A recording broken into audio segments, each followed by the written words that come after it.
tout de suite, très vite, je ne me souviens plus quand, mais j'ai toujours su cette histoire, de venir d'une famille juive qui ensuite n'était plus pratiquante. Pour moi, ça voulait dire d'abord l'histoire, parce que je n'avais pas une éducation ni religieuse, ni même culturelle, si je puis dire, de cette famille, de cette histoire dont je connais peu de choses encore aujourd'hui.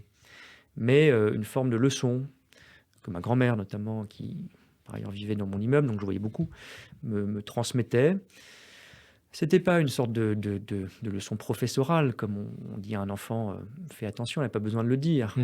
Elle disait ce qui s'était passé, qui me paraissait à la fois une évidence, parce qu'elle me l'a dit tout petit Elle vous disait quoi? et Comment elle vous le disait?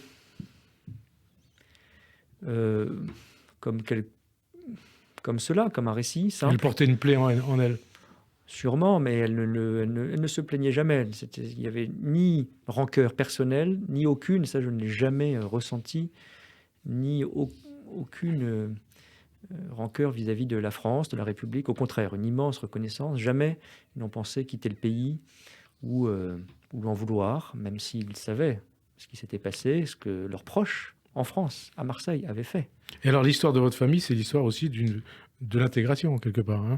Complètement, d'ailleurs des 2 côtés, D'une parce que intégration. d'une intégration de ces migrants, comme on dit aujourd'hui, j'aime pas ce terme parce que ça donne une impression administrative, qui ont trouvé, encore une fois, cette chaleur et cet accueil avec les errements et aussi les comportements, affreux de certains. Ils ont connu cela dans ces périodes-là, comme on voit les pires, le pire et le meilleur de l'humanité. Puis de l'autre côté, d'ailleurs, du côté de mon père, c'est une histoire républicaine aussi, parce que c'est une histoire d'agriculteurs devenant instituteurs, devenant pharmaciens, devenant La professeurs. méritocratie Oui, républicaine. j'ai grandi là-dedans d'ailleurs, une immense reconnaissance à l'égard de l'école en particulier, de l'État, si je puis dire. J'aime ce mot, sans avoir de naïveté sur le fait que ça ne se passe pas comme ça pour tout le monde, bien sûr.